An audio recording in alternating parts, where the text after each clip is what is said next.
తెలుగు రాష్ట్రాల్లోని మెట్ట ప్రాంతాల్లో వర్షాధారంగా పత్తి సాగవుతోంది. ఈ ఏడాది నైరుతి రుతుపవనాలు తొందరగానే పలకరించిన తర్వాత మొహం చాటేశాయి. దీంతో సాగు ఆలస్యమైంది. ఆంధ్రప్రదేశ్లోని కొన్ని ప్రాంతాల్లో ఆగస్టు వరకు పత్తి విత్తుకునే వీలుంది. ప్రస్తుతం కొన్ని ప్రాంతాల్లో అక్కడక్కడా వర్షాలతో పాటు బెట్ట పరిస్థితులు ఉన్నాయి. వీటి నుండి గట్టెక్కేందుకు పత్తి సాగులో పాటించాల్సిన యాజమాన్య పద్ధతులను తెలియజేస్తున్నారు శాస్త్రవేత్త చిట్టిబాబు. పత్తిని పండించే ప్రపంచ దేశాల్లో భారతదేశం అగ్రస్థానంలో ఉంది. ఉత్పత్తి, ఎగుమతుల్లో 2వ స్థానాన్ని ఆక్రమించింది. దేశంలో మహారాష్ట్ర, గుజరాత్ తరువాత తెలుగు రాష్ట్రాలు ప్రత్తి సాగు విస్తీర్ణం, ఉత్పత్తిలో 3వ స్థానంలో ఉన్నాయి. అయితే ఈ ఏడాది నైరుతి రుతుపవనాలు ముందుగా పలకరించినా సరిపడా వర్షాలు కురవకపోవడంతో రైతులు కొంత ఆందోళన చెందినా ప్రస్తుతం పత్తిని విత్తుతున్నారు.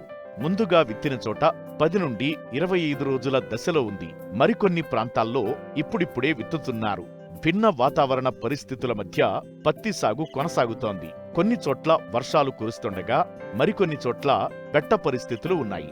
బెట్ట పరిస్థితులకు గురైనప్పుడు పంట రంగును కోల్పోయి ఎండిపోయినట్టుగా ఏర్పడుతుంది. ఈ లక్షణాలను రైతులు గుర్తించినట్లయితే వెంటనే నివారణ చర్యలు చేపట్టాలని సూచిస్తున్నారు శాస్త్రవేత్త డాక్టర్ జి. చిట్టిబాబు. సాధారణంగా పత్తి పంటను గమనించినట్లయితే ఎకరానికి 50 కిలోల భాస్వరము అంటే డిఏపి రూపంలో భాస్వరాన్ని, అలాగే సుమారుగా 75 నుంచి 80 కిలోల యూరియాని నత్రజని రూపంలోను, అలాగే సుమారుగా 45 నుంచి 50 కిలోల పొటాష్ను అంటే మ్యూరేట్ ఆఫ్ పొటాష్ రూపంలోనూ అందించాల్సినటువంటి అవసరం ఉంటుంది. ఇవి కాకుండా బెట్ట పరిస్థితులు గురైనప్పుడు పత్తి పంట అంతా కూడాను పచ్చ రంగును కోల్పోయి లేత పసుపు రంగులోకి మారిపోయి ఈ యొక్క పోషక లోపాలని పూర్తిగా మనకి బాహ్యపరచడం మనం గమనిస్తూ ఉంటాం. ఏదైతే ఈ బెట్ట పరిస్థితుల్లో ఈ పైపాటుగా 3-19 19 10 గ్రాముల చొప్పున లీటర్ నీటికి కానీ, లేదా ఈ 13-045 అనేటువంటి మందుని మల్టీకే రూపంలో పొటాషియం నైట్రేట్ అని చెప్తూ ఉంటాము. ఇది కూడా 10 గ్రాముల చొప్పున లీటర్ నీటికి కానీ కలిపి పిచికారి చేసుకున్నట్లయితే పంట పూర్తిగా బెట్ట నుంచి కాపాడుకోవడానికి అవకాశం ఉంటుంది. ఈ ఏడాది ఆగస్టు, సెప్టెంబర్ నెలలో అధిక వర్షాలు పడుతాయని వాతావరణ శాఖ చెబుతోంది. ఈ సమయంలో రైతులు జాగ్రత్తగా ఉండాలి. పంట పొలాల్లో నీరు నిలిచినట్లయితే పంట ఎదుగుదల ఆగిపోయే అవకాశముంది. ఈ సమయంలోనే పండాకు తెగులు ఆశించి పూత, కాయ రాలిపోవడం కూడా జరుగుతుంటుంది. ఇది గమనించిన రైతులు వెంటనే నివారణ చర్యలు చేపట్టాలి.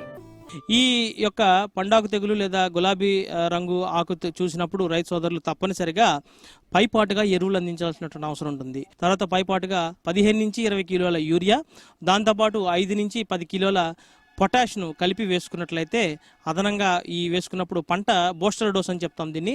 ఈ బూస్టర్ డోస్ వేసుకోవడం వలన పంట ఎదుగుదల బాగా తొందరగా రావడానికి అవకాశం ఉంటుంది. లేదా పైపాటుగా 2% యూరియా ద్రావణాన్ని మనకి 13-045 అనేటువంటి ద్రావణాన్ని 10 గ్రాముల చొప్పున లీటర్ నీటికి కలిపి పిచికారి చేసుకోవచ్చు.